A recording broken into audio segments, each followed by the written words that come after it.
They're at the mission offering there at the roundup for the lady of the campus. $37,000 was raised toward a $50,000 project. And for the 150 people that were there to come up with $37,000, That was awesome. there's some sent it in, and we sent ours in a week early and all the other. But 38,000, okay, that was the last call, 38,000. But that's good. There's 205 Christian churches in Florida. 95% support the college, and half of their leadership are graduates of or connected with the college in some way. So that's good. That's real good. We're going to talk about something of conviction. You know, I was working on 3 sermons simultaneously this past week. I've got Sunday afternoon, and I've got Monday night, and I've got Thursday at 2 o'clock over at Grand Villa doing a veteran program. And you know, I'm supposed to be retired, and I figured if I preach 1 sermon a month, I'll be doing good retired. And then right now, this week, I got 4 sermons, and I guess I'm having fun. I mean, it's fun. I'm just enjoying every bit of it. It's great to be. It keeps me busy out of trouble or something, but it's good to be back in the saddle again, Dan. I mean, saddle in a big way. But those opportunities, and I decided not to do a military veteran. And as I was working on the veteran sermon for Granville, I said, hey, this one cooks. I think I'm going to preach it next week at Northside. So Northside is going to get the veteran one next Sunday. But this one's going to be one of conviction. And we can talk about men of conviction, and we'll also deal with women of conviction. You know, we talk about some, and in Daniel chapter 3, there's a song that came out, a quartet that came out and started singing, they didn't bend, they didn't bow, they didn't burn. They didn't bend, they didn't bow, they didn't burn. Remember that one, Dan? Yep. You probably sung it. You ever sing that one, Morgan? No. Oh, it was a neat song. But this is based on Daniel chapter 3. And at this time, in verse 8, let's get on down here in the scripture. At this time, some astrologers came forward and denounced the Jews. They said to the king Nebuchadnezzar, O king, live forever. You've issued a decree, O king, that everyone who hears the sound of the horn and flute and zither and lyre, harp and pipes and all kinds of music must fall down and worship the image of gold. And that whoever does not fall down and worship will be thrown into the blazing furnace. Oh boy.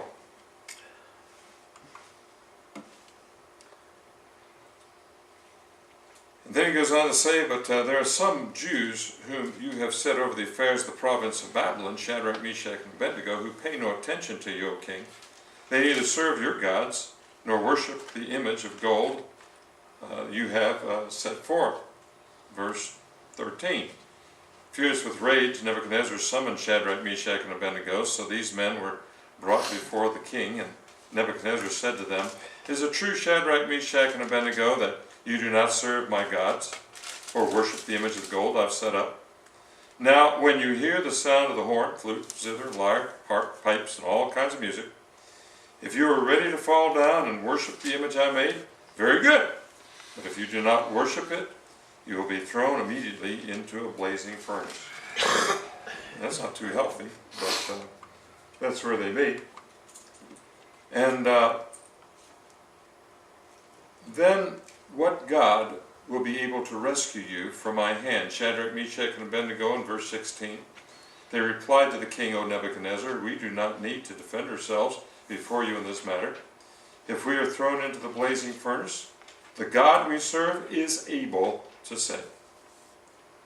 save us from it, and he will rescue us for your hand, O king.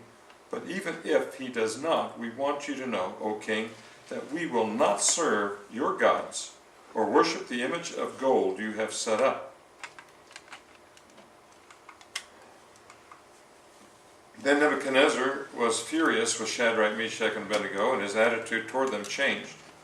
He ordered the furnace heated 7 times hotter than usual, and commanded some of the strongest soldiers in his army to tie up Shadrach, Meshach, and Abednego and throw them into the blazing furnace. So these men, wearing their robes, trousers, turbans, and other clothes, were bound and thrown into the blazing furnace. The king's command was so urgent, and the furnace so hot, this is verse 22, that the flames of fire killed the soldiers who took up Shadrach, Meshach, and Abednego.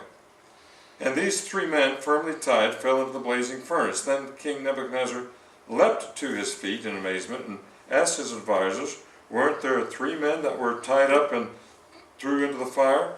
They replied, "Certainly, O king." And he said, "Look, I see 4 men walking around in the fire, unbound and unharmed, and the 4th looks like a son of the gods." King James says, the Son of God. Nebuchadnezzar then approached the opening of the blazing furnace and shouted, "Shadrach, Meshac, and Abednego, servants of the Most High God, come out, come here." So Shadrach, Meshach, and Abednego came out of the fire, and the satraps and the prefects and governors and the royal advisors crowded around them, and they saw that the fire had not harmed their bodies, nor was a hair of their heads singed, their robes were not scorched, and there was no smell of fire on them. Now, apparently the only thing burned were the ropes that bound them, or the rags that bound them, or however they were bound. Those were unfurled. Then, verse 28, Nebuchadnezzar said, "Praise be to the God of Shadrach, Meshach, and Abednego, who has sent his angel and rescued his servants. They trusted in him and defied the king's command, and were willing to give up their lives rather than serve or worship any god except their own God. Therefore I decree that the people of any nation or language who says anything against the God of Shadrach, Meshach, and Abednego will be cut into pieces, and their house be turned into piles of rubble. For no other God can save in this way." Then the king promised Shadrach, Meshach, and Abednego in the province of Babylon. Wow. They didn't bend, they didn't bow, they didn't burn. I like this. "Did we not cast 3 men bound into the midst of the fire? Although I see 4 men loose, walking in the midst of the fire, and they have no hurt." And it says, "In the form of the 4th is like the Son of God." Men of conviction. Our God is able. It's kind of interesting when we deal with the power of God and see that God is able. It just recently, I think it was a couple of weeks ago, I ran into a lady hero of history, not so much in Scripture, but a lady in history by the name of Thecla. And I caught that on the History Channel and went back onto Google search and checked into her life. And she was a disciple and a companion of the Apostle Paul. During the 1st century, she's given a title equal to the apostles, which is quite unusual for a lady, because she accompanied St. Paul in the founding of churches, and because her witness converted so many others to Christ, and she was the first woman martyr for the Christian faith. According to the Syrian and the Greek manuscripts, Thecla was born into a prosperous pagan family in a Laodicean city called Iconium. And here it was the year AD 16. And when she was 18, she's betrothed to a young man, and Paul the Apostle and Barnabas arrived to Iconium from Antioch in Acts chapter 14, and her mother prohibited her from joining the crowds and gathering to hear Paul preach. But what would happen is that she was sitting in her bedroom, and through the window she could hear Paul preaching and teaching for about 3 or 4 days. And eventually she came to faith, and she heard that this Apostle Paul was thrown into prison. So she went to the prison to meet the Apostle firsthand. By the way, this is not in Scripture, this is only in the histories of the early church. Well, Paul was arrested. She used her golden bracelets to bribe the guard so she can gain admittance to his cell. And when she saw the apostle, she knelt before him and kissed the chains which bound his hands and feet. And she remained there a long time listening to his message about the good news of Jesus Christ. Later on, she decided to take a vow of chastity that she never married. And you don't think her coming husband was a little irritated, and her parents, to be told, became irritated. So they had her taken to prison, and she was to be burned at the stake. So there she was, a professed woman of faith, and they're going to burn her at the stake. But all of a sudden the thunder clouds roll in, and you know what happens? It rains and puts out the fires. And the powers that be said, well, apparently this is providence, and so therefore we set her free. Well, this doesn't happen once in her life. This happens again and again. Another time, some rich guy made a pass at her, and he refused him, and so he reported her to the authorities for shunning his amorous advances.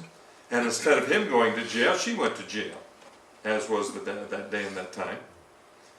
And so this time she went to the arena, and she prayed for God's protection. And the lions were loosed, and there was a she-lion that came out and defended her against the other lions. And she killed all the other lions, till the she-lion finally fought to the death. And Thecla again was released. And there are other miracles that happen. Some say that even the cliffs of the rock opened up to rescue her from danger. And she eventually, I don't know if they say she had a cat that had 9 lives or what, but eventually her luck ran out, and she was eventually martyred. And they built a convent of St. Thecla that still exists today in a village of Malua in Syria.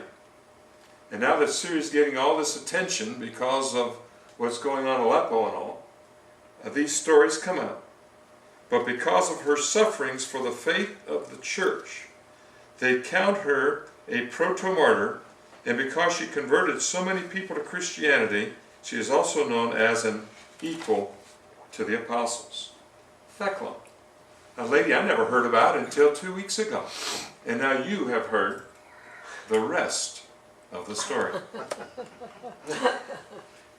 You know, we talk about men and women of courage.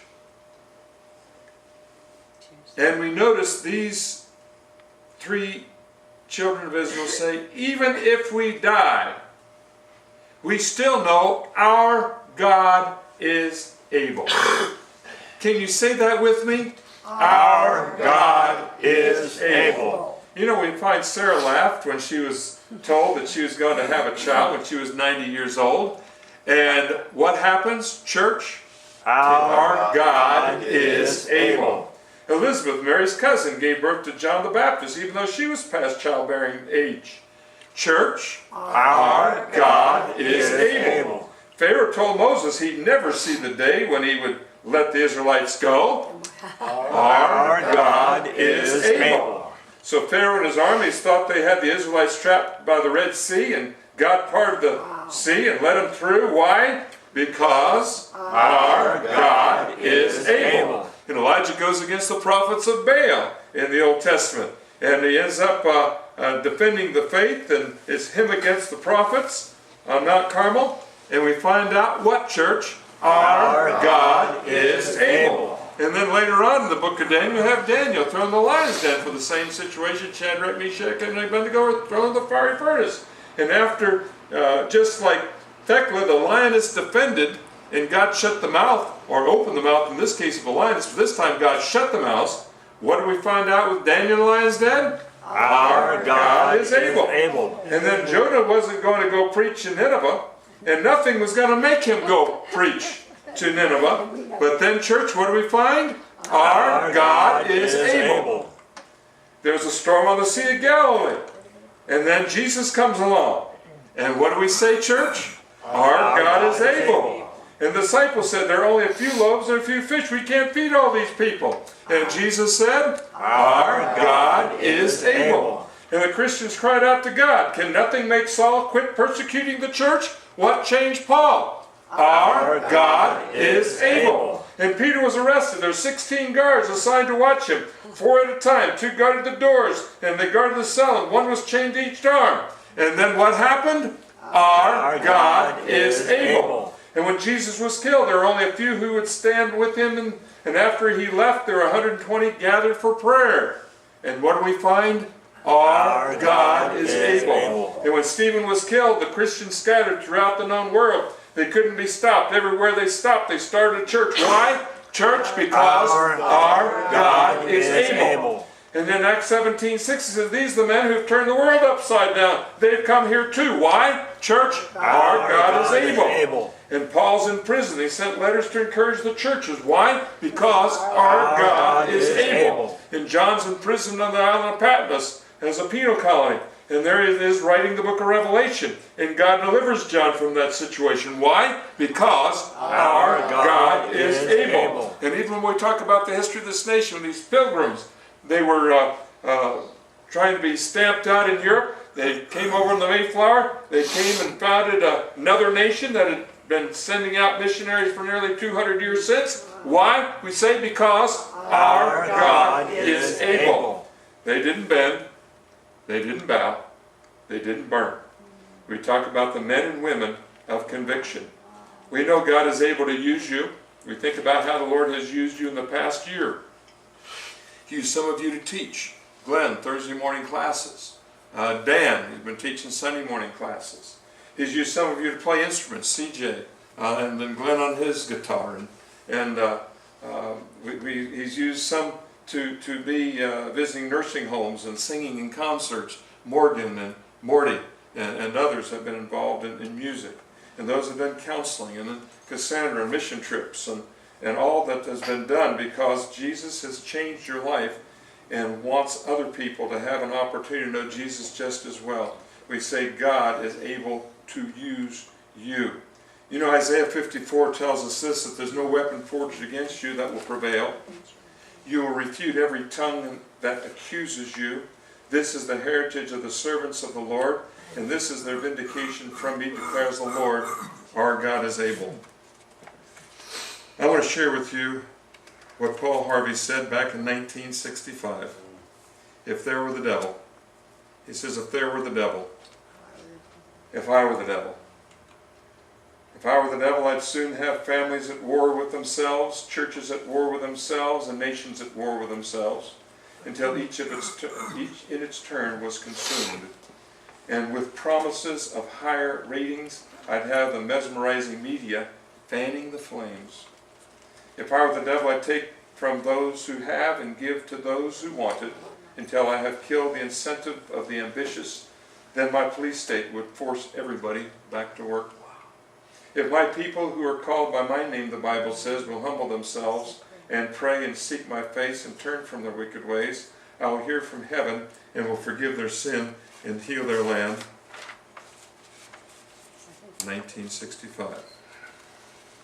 If I were the devil, if I were the prince of darkness, I'd want to engulf the whole world in darkness, and I'd have 1/3 of its real estate and 4/5 of its population, but I wouldn't be happy until I had seized the ripest apple on the tree, thee. So I'd set about, however necessary, to take over the United States. I'd subvert the churches first. I'd begin with a campaign of whispers. With the wisdom of a serpent, I would whisper to you as I whispered to Eve, do as you please. To the young, I would whisper that the Bible is a myth. I would convince them that man created God instead of the other way around. I would confide that what's bad is good, and what's good is square. And the old, I would teach to pray after me, Our Father, which art in Washington. And then I'd get organized. I'd educate authors in how to make literature exciting, so that anything else would appear dull and uninteresting. I'd threaten TV with dirtier movies and vice versa. I'd peddle narcotics to whom I could. I'd sell alcohol to ladies and gentlemen of distinction. I'd tranquilize the rest with pills. If I were the devil, I'd soon have families at war with themselves, churches at war with themselves, and nations at war with themselves, until each in its turn was consumed, and with promises of higher ratings, I'd have mesmerized media fanning the flames. If I were the devil, I would encourage schools to refine young intellects, but neglect to discipline emotions. Just let those run wild, until before you knew it, you'd have to have drug-sniffing dogs and metal detectors at every schoolhouse door. Within a decade, I'd have prisons overflowing. I'd have judges promoting pornography. Soon I could evict God from the courthouse, then from the schoolhouse, and then from the houses of Congress. And in his own churches, I would substitute psychology for religion and deify science. I would lure priests and pastors into misusing boys and girls and church money. If I were the devil, I'd make the symbol of Easter an egg and the symbol of Christmas a bottle. If I were the devil, I'd take from those who have and give to those who wanted until I had killed the incentive of the ambitious. And what do you bet? I couldn't get whole states to promote gambling as the way to get rich. I would caution against extremes in hard work. In patriotism, in moral conduct, I would convince the young that marriage is old-fashioned, that swinging is more fun, that what you see on TV is the way to be, And thus I could undress you in public, and I could lure you into bed with diseases for which there is no cure. In other words, if I were the devil, I just keep right on doing on what he's doing. Paul Harvey, good day.